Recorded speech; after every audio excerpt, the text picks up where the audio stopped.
자, 이번 시간 정보의 가치를 한번 들어보도록 하겠습니다. 페이지는 151페이지입니다, 여러분들. 자, 이 문제는 자주 출제되지는 않지만 계산 문제가 가끔가다 나와요. 근데 이제 약간 제가 말씀드리지만 그 전 시간에 자, 우리가 소위 말하면 오프라인에서 야매라고 하거든요. 이게 편법이에요. 기법입니다. 그렇지만 이런 편법을 계산 문제도 있지만 지금 제가 이걸 계산 문제를 막 편법을 쓰게 되면 여러분이 이론이 안 돼요.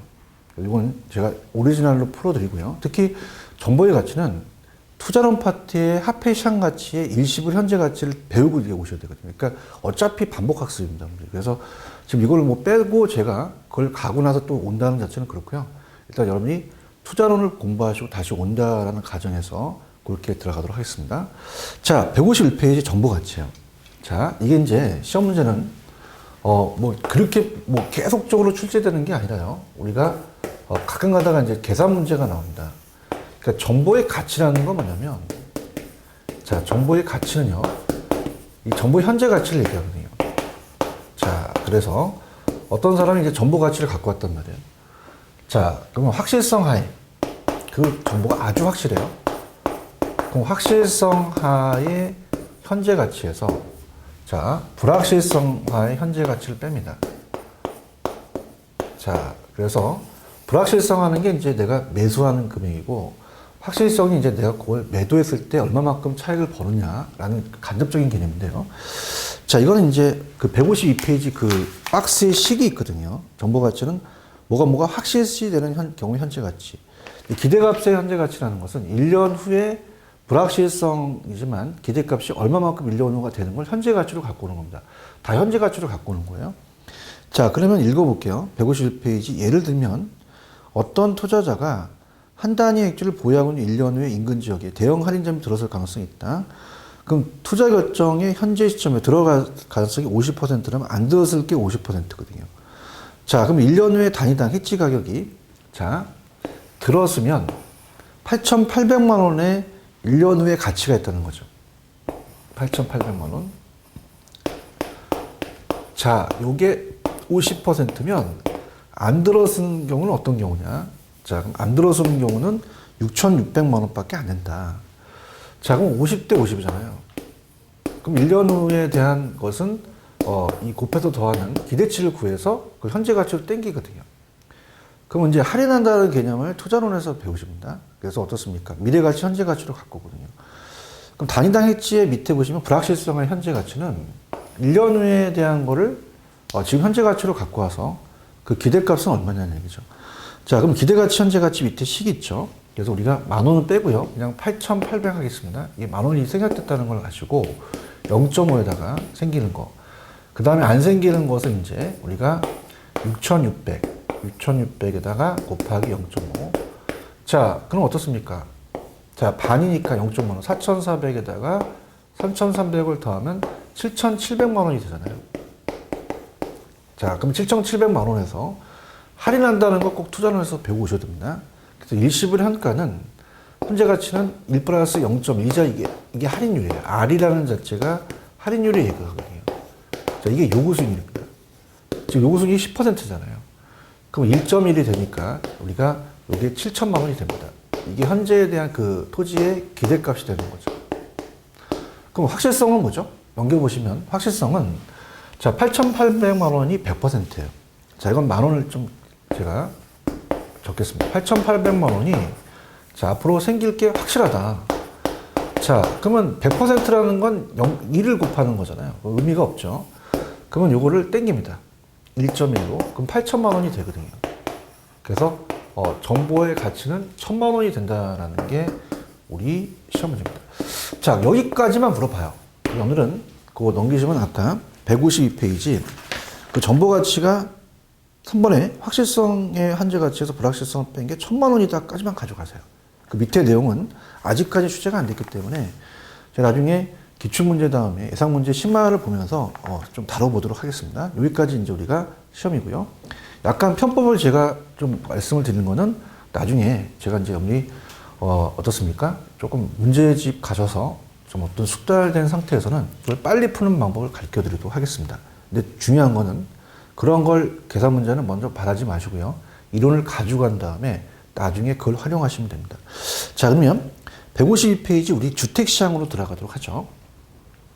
자, 주택시장 자체를 물어보는 거는 한 문제 정도 예상이 돼요. 두 문제까지는 그렇고요. 그래서 우리가 주택시장의 여가과정이라는 게 가장 또 출제 빈도가 있거든요. 뭐 재건축 재개발에 대한 게 이슈가 돼서 뭐 이런 것들이 좀 많이 나오는데 일단 주택시장으로 가도록 하죠. 주택시장. 그럼 주택시장에서는 이제 한 문제 정도가 출제가 되는데요. 자, 주택시장의 분석을 물어봅니다. 분석. 여기 이제 스타트예요. 자, 주택시장의 분석은요. 자, 부동산 시장은 불안정 경쟁으로 분류를 합니다. 자, 우리가 불안전이에요. 그럼 불안전 경쟁 시장으로 분류를 해요. 그죠? 그러다 보니까 우리가 앞쪽에서 배웠던 게 물건이 다 틀립니다. 물리적으로 똑같은 게 없어요. 단독 아파트도 총수마다 틀리고 다 틀리죠. 이질적으로 다릅니다. 물리적으로는. 그래서 분석이 어려워요. 그러면 우리가 완전 경쟁을 전제로 완전 경쟁으로 분석을 합니다. 완전으로 분석을 해요. 그래서 만약에 이렇게 같은 층수의 아파트라도 301호와 302호가 다를 수밖에 없거든요. 그 위치라든지 이렇게. 그러면 이건 분석이 어려워요. 그러면 분석 자체를 한다는 것은 물리적, 이질적은 분석이 어렵습니다. 그 완전을 전제로 분석하는 가능하다는 거죠. 그래서 나온 게 학자들이 주택 서비스라는 걸 얘기합니다. 주택 서비스는 뭐죠? 우리한테 주택에 만족을 주거든요. 얘나 우리한테 효용을 주는 건 똑같다는 얘기죠. 그래서 동질적으로 파악할 수 있다는 겁니다. 동질적으로. 이렇게 여러분들이 생각하시면 돼요. 그래서 여기까지가 이제 처음 문제인데, 요것만 제가 해드릴게요. 밑에 주택 서비스는 뭐죠? 우리가 인간이 이용하고 주택을 이용하는 직원은 효용이나 만족도예요. 추상적이죠. 그러면 우리가 단독주택 한 채든 아파트 한 채든 물리적으로 틀리지만은 우리한테 효용 주는 건 똑같죠. 301호, 302호는 물리적으로 다릅니다. 그러나 얘나 한 단위로 추상적으로 봤을 때는 얘 한 단위, 두 단위로 봤을 때 이건 다 효용으로 우리가 똑같다는 가정으로 간다는 거예요. 그럼 주택시장을 물리적으로 주택으로 본다면 이질적이고 비교가 곤란하다. 근데 주택시장을 주택 서비스 측면에서 본다면 동질성을 가지고 비교가 용이할 수도 있죠. 이렇게 하시면 되고요. 따라서 불안정 경쟁 시장의 주택시장 분석을 할 때는 완전 경쟁을 분석 과정으로 가요. 그래서 우리가 주택시장에서는 분석의 대상이 되는 주택은 물리적 주택이 아니라 주택 서비스를 보는 겁니다. 그 완전 경쟁이 중요한 과정 중 하나는 분석 대상이 되는 상품의 동질적이라는 물리적 주택은 이질적 제약이기 때문에 비교가 곤란하고요. 주택시장은 불안전이지만 따라서 물리적 주택 완전경을 전제로 하는 이론이나 모형으로 분석한다는 건 상당히 무리입니다. 그래서 서비스가 나왔는데 핵심 전략은 무조건 물리적이나 주택이나 이질적은 완전으로 분류하기가 힘들죠. 그래서 우리가 비교가 곤란하다 보고요. 서비스 동질적이며 용이하다. 그래서 주택시장을 분석할 때는 주택 서비스로 본다. 이렇게 보시면 합니다. 그래서 그냥 이렇게 보시면 돼요. 편안하게. 우리가 물리적 공급 관점은 안 된다. 그러나 용도적이나 효용적 서비스는 가능하다. 이렇게만 보시면 됩니다. 그 다음에 이제 주택 서비스와 주택 절약 유량에 대한 분석이 있는데, 이건 간단하게 볼게요. 우리가 절약 유량에만 우리가 보시는데요. 주택이라는 것은 단기는 공급하기가 힘들어요. 그죠? 그래서 단기양은 주택 절약입니다. 일정 시점이죠. 그래서 그래프로 본다면 가격과 양이 있으면요. 단기적으로는 공급이 이렇게 제한되어 있기 때문에 완전 수직입니다. 그러면 주택 절약에 대한 공급량이 되겠죠. 근데 장기로 가시면 일정 기간은 가능합니다. 그러니까 단기는 절약이고 장기는 유량이거든요. 그럼 장기는 새로 신규 기업이 진입해서 신축을 하죠. 그렇기 때문에 이거는 우상향하는 곡선이 되기 때문에 주택 유량을 얘기한다. 그래서 갑니다.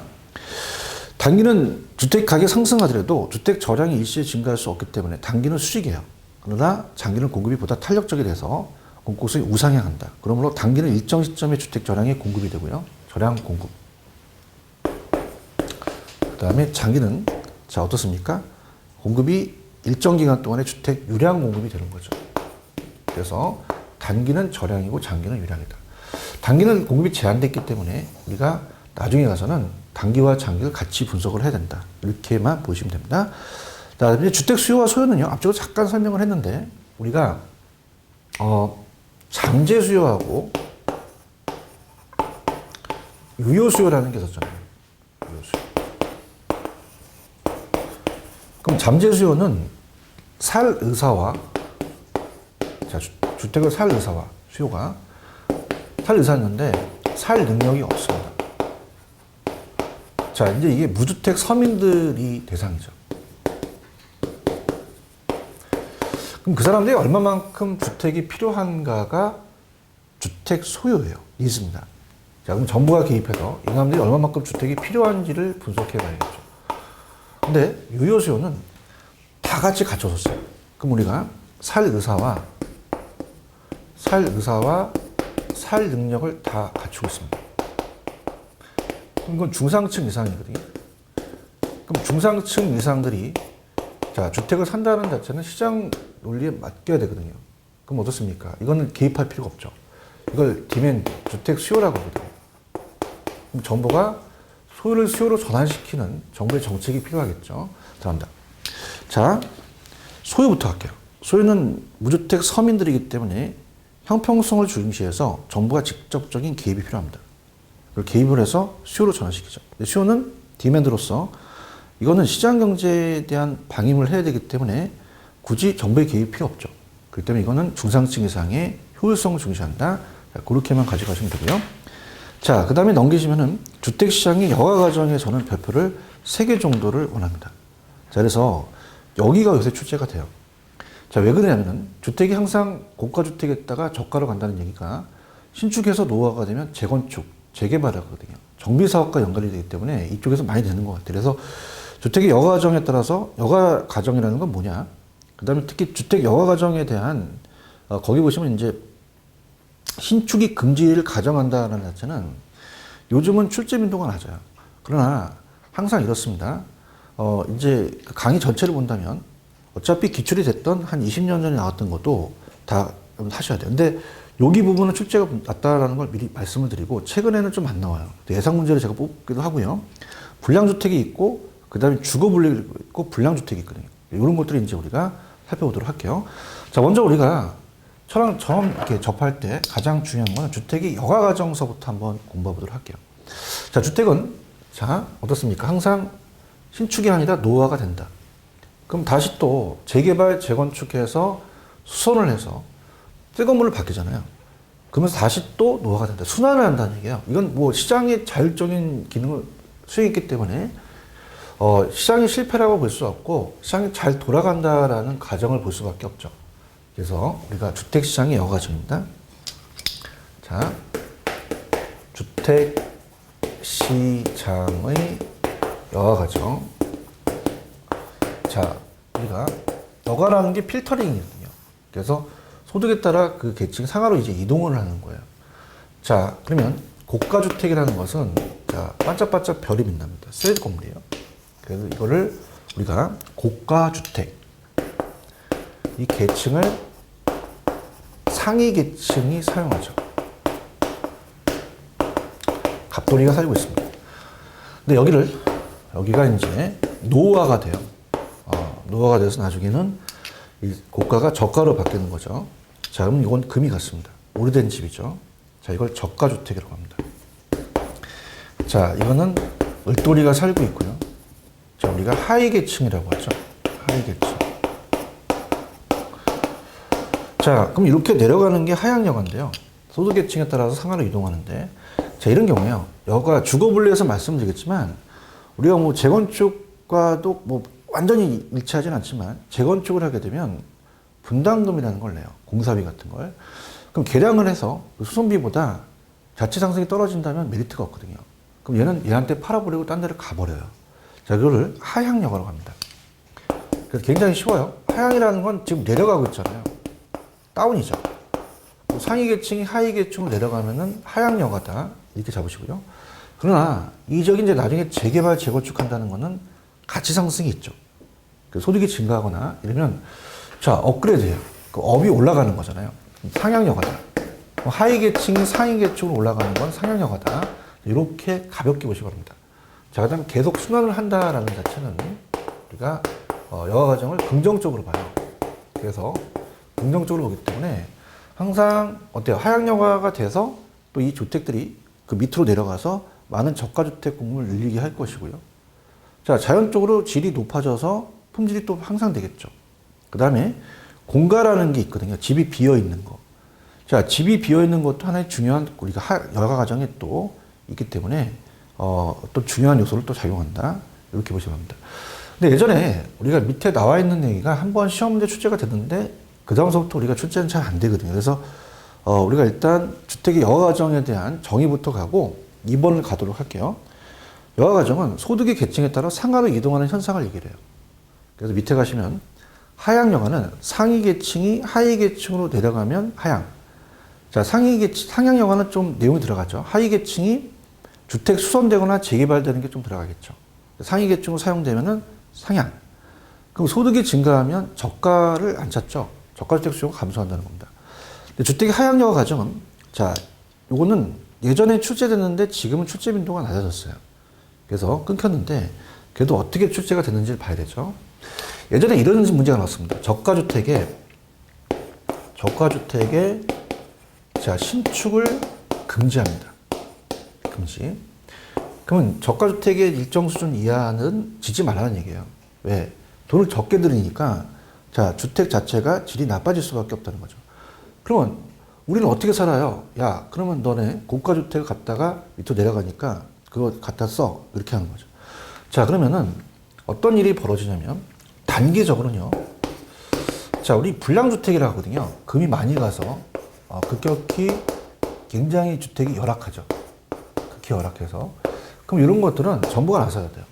그럼 철거보다는 자, 보조금을 지급합니다.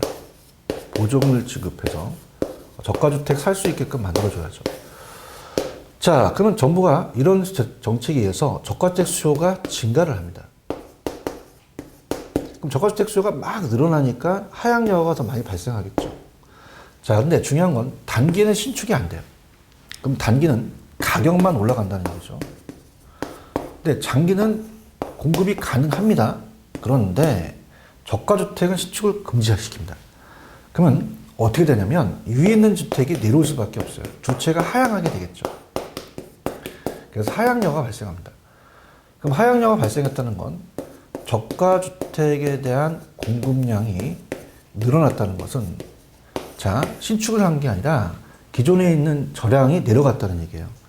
그럼 두 채만큼 내려왔으면 고가주택이 원래 10채였거든요. 근데 8채밖에 없어. 그럼 어떤 일이 벌어지겠어요? 자, 우리가 고가주택에 대한 공급이 줄어들죠. 근데 단기는 공급이 안 되니까 가격만 상승을 합니다. 자, 그러면 장기에는 고가주택을 만들어야 되잖아요.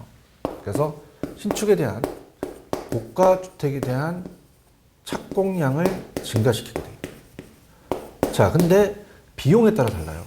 자, 두 채면 비용 불변이면 딱 두 채만 집니다. 고가주택량은 일정하게 되고 예전과 가격도 불변인데 비용이 증가하면 한 채만 만들어요. 자, 그럼 어떻습니까? 고가주택 공급량이 옛날보다 적으니까 가격이 올라가고 한 채가 내려가니까 저가주택량은 늘어나는 건 똑같죠. 그러니까 결론적으로는 저가주택 공급량은 무조건 늘어날 수밖에 없습니다. 자, 그럼 여기는 어딜 제가 해드리냐면 자, 이번에 지금 쭉 1번서부터 제가 쭉 가다가 어디서부터 여러분들한테 해드리냐면 자, 여기서부터 해드립니다. 자, 3번입니다. 자, 공급이 감소하니까 임대료가 상승하죠. 그러면 건설업자들이 가동률을 증가시켜요. 그래서 이제 신축을 하려고 하죠. 그러면 유량적으로 간다면 자, 건축비가 일정화돼요. 비용 빌변입니다. 고가주택 공급곡선 우측으로 이동시켜 공가 임대료는 원래 수로 가겠죠. 왜? 두 채밖에 없으니까 두 채 짓고 옛날부터 10채가 돼서 가격이 원래대로 가고요. 자, 그 다음에 저가주택 공급곡선 우측으로 이동시켜 저가주택에 대한 공급량 원래 수준보다 증가하고 임대료 원래 수준을 회귀한다. 자, 주택 건축비가 일정하지 않고 착공에 따라서 증가합니다. 그럼 어떻게 하겠어요? 우리가 비용이 증가하면 한 채만 짓겠죠. 그럼 고가주택량은 예전보다 줄어드니까 고가주택 어떻습니까? 저가주택의 균형인들은 원래보다 높아지겠죠. 고가주택에 대한 양은 원래 수준보다 감소하고요. 저가주택량 원래 수준보다 많아지나? 왜? 한 채가 내려갔으니까, 두 채 중에서. 그럼 주택건축비가 일정한 경우보다 적게 증가를 하겠죠. 이렇게 표현하시고요. 최근에는 이게 좀 끊겼어요. 나중에 예상 문제, 예전 기출 문제 좀 제가 보여드리도록 하고요. 분량주택은 좀 오른쪽에 있으니까 같이 묶어서 가도록 하고, 그 다음에 이제 주거 분리입니다. 자, 이런 여가 가정에 의해서 주거가 분리돼요. 그럼 주거 분리라고 한다는 것은, 자, 경계 지역에 의해서, 자, 경계 지역에 의해서 잘 사는 고소득층의 주거 지역과 저소득층 지역이 나눠집니다. 저소득층 지역이.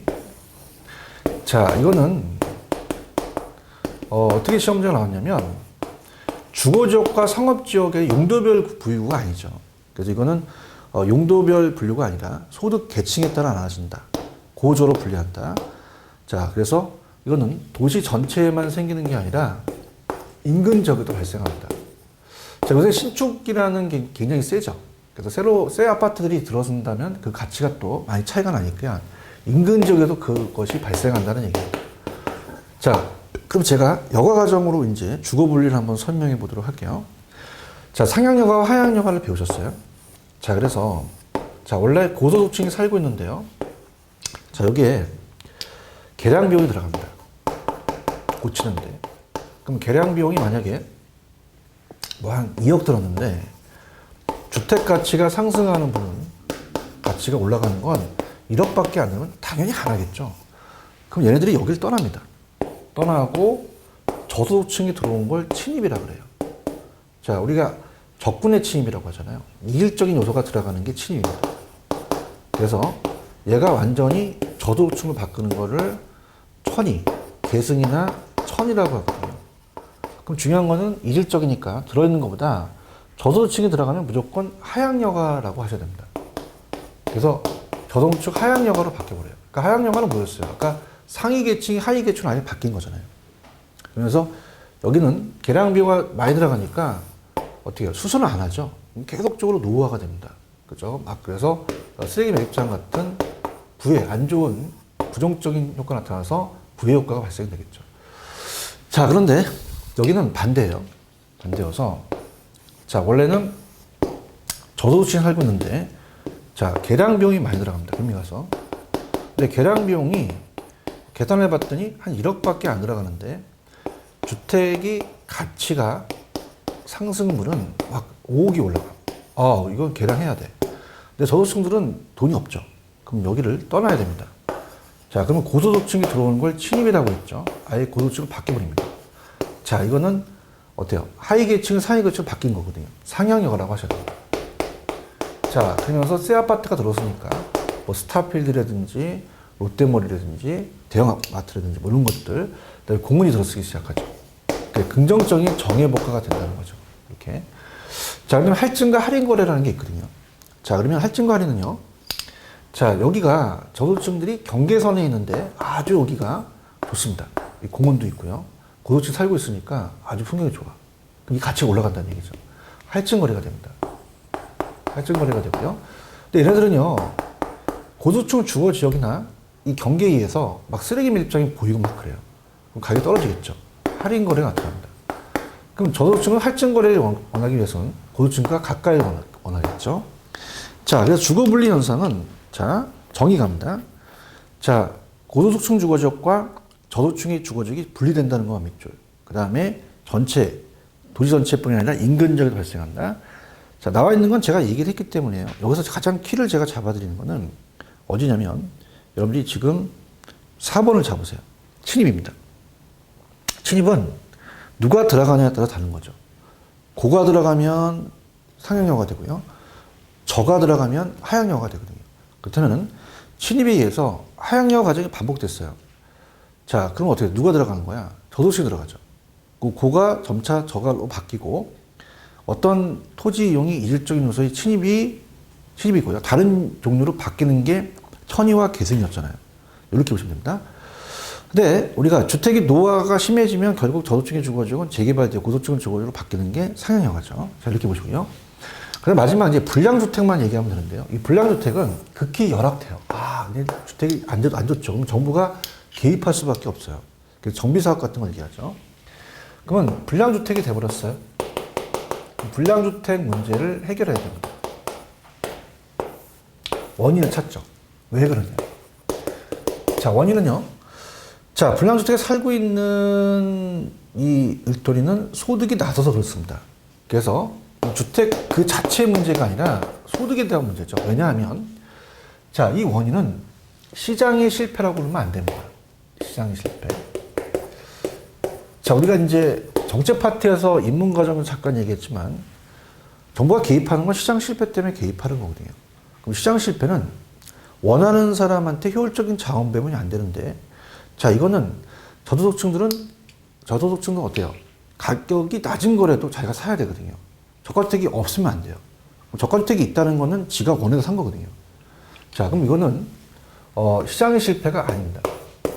그래서 효율적인 자원 배분이 됐다는 거죠.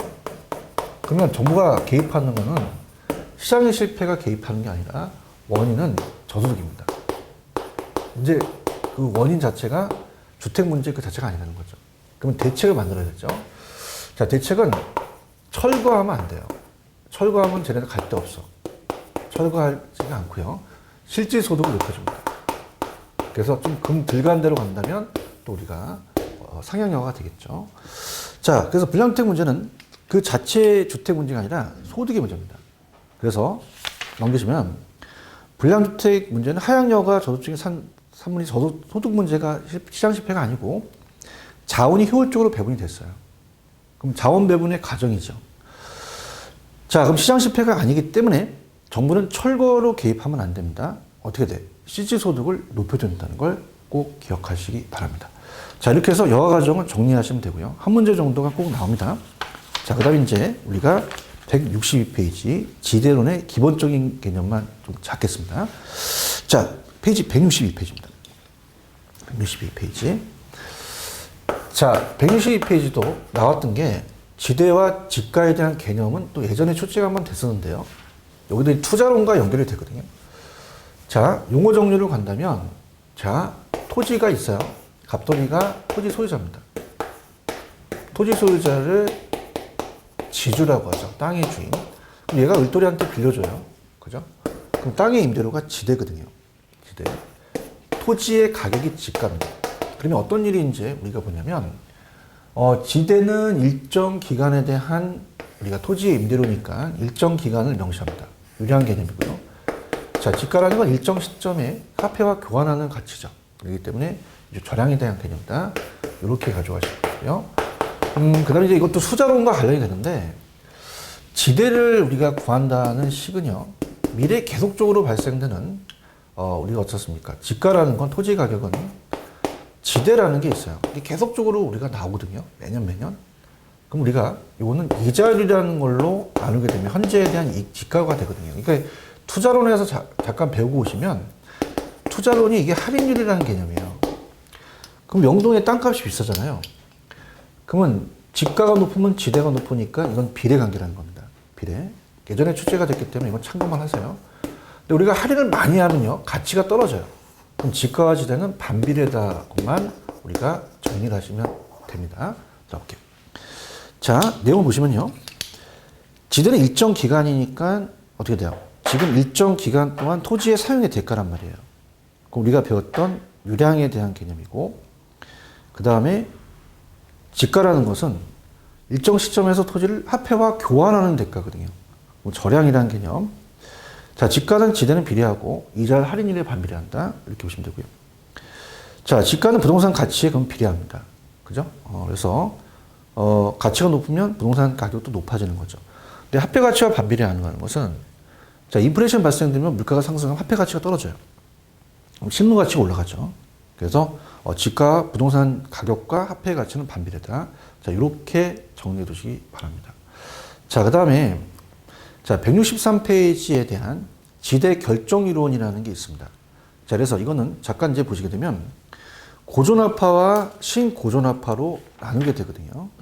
자, 그래서 고존화파와 신고존화파에 대한 개념인데, 자, 가볍게 이제 넘기시면은 그 박스로서 정리만 좀 해드리는 걸로 할게요. 자, 고전압파는 니카도와 티넨이에요. 근데 신고전압파는 마르크스거든요. 그래서 이제 이 고전압파와 신고전압파에 대해서 우리가 내용을 좀 보겠습니다. 자, 그럼 가볼게요. 자, 고전압파와 신고전압파의 차이점입니다. 여기가 이제 제목이 농경지의 지대론이에요.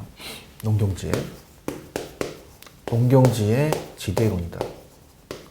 자, 그래서 고전압파와 신고전압파 나눕니다. 자, 그럼 이제 그 다음 시간에 이제 얘기할 게 이제 리카도의 그 차익에서부터 다음 시간에 얘기할 건데요. 자, 고전압파는요, 이 지대를 잉여로 봅니다. 왜냐하면 토지의 자연적 특성을 강조해요. 그러니까 땅이 한정된 상태에서 인구가 늘어나면 어떻습니까? 인구라는 건 사람 인자에다 입구자를 써서 먹는 사람들이 많아지다 보니까 자, 우리가 곡물 수요가 늘어나요. 그러다 보니까 곡물 가격이 올라가다 보니까 자, 생산비를 빼고 가만히 앉아서 얻는 잉여라는 거죠. 불로소득이에요. 그래서 어떻습니까? 지대는 잉여다. 그래서 얘는 곡물 가격이 높기 때문에 지대가 높다. 이렇게 이제 표현을 하는 거죠. 이제 핵심이고요. 근데 신고전압파는 인문적이에요. 자, 그래서 고전압파는 자연적이기 때문에 농지가 택지로 개량한다는 걸 저희 설명 못 했거든요. 산업혁명이 일어나고, 자, 농지가 택지로 바뀌죠. 택지로 바뀌면서 땅의 질이 높아집니다. 그러면 지대가 높아질 수밖에 없어요. 그죠? 그러면 건설회사가 땅값을 토지 취득을 높게 하면 생산요소 가격이 높아지거든요. 그러다 보니까 주택 가격도 높아서 생산물 가격이 높다는 거죠. 그럼 얘는 지대가 높아서 곡물 가격이 높은 것이다. 그럼 곡물 가격 안에 지대라는 건 토지의 대가인 생산 요소라는 거죠. 그 지대를 자, 잉여나 불로소득 보지 않고요. 얘네들은 요소 비용으로 봤습니다. 생산 요소 비용. 자, 하나의 생산비로 본 거죠. 그래서 지대가 높아서 곡물 가격이 높다는 겁니다. 자, 이렇게 해서 이제 우리가 보시면 됩니다. 그럼 다음 시간에 제가 얘기하지만 고전압파의 대표적인 학자가 리카도입니다. 리카르도, 그 다음에 튜넨이에요. 그 다음에 신고전압파의 대표적인 학자가 마르크스다. 자, 그럼 박스로 정리 좀 해볼게요. 자, 그 다음에 이제 고전압파들은요, 자, 잉여다 보니까 토지 자체가 중요합니다. 그럼 토지는 자본과 특별 대우를 하기 때문에, 우리가 어때요? 자체적으로 곡물 가격에서 생산비를 뺀 나중에 지대가 되기 때문에 토지와 자본을 어떻습니까? 구별을 한다는 거죠. 근데 얘네들은 하나하나가 생산 요소이기 때문에 구별하지 않는다는 겁니다. 자, 가볼게요. 박스. 자, 고전압파는 리카도와 티넨은 제가 다음 시간에 차익세열 리카도서부터 들어가도록 하겠고요. 자, 그럼 얘는 생산 요소를 토지, 노동, 자본과 특별히 구분했습니다. 토지의 자연적 특성이기 때문에 부중성. 그 다음에 어떻습니까? 얘는 밑에 4번 지주는 불로소득이다. 잉여거든요, 잉여. 그래서 곡물 가격이 지대를 결정한다. 그래서 생산 요소나 생산비가 아니라는 얘기죠. 지대는 잉여, 불로소득인데 신고전압파는 달라요. 농지가 택지로 개량이 되면 개량 비용이 들어가니 생산 요소 일종이고 지대는 생산비다. 잉여나 불로소득이 안 된다. 그럼 농지가 택지로 바뀌면 땅값이 비싸니 지대가 곡물 가격을 결정한다. 그 정도만 보시면 됩니다. 자, 그래서 그렇게 보시고요. 제가 다음 시간에 차익시에서부터 천천히 들어가도록 하겠습니다. 자, 다음 시간에 뵙도록 하겠습니다.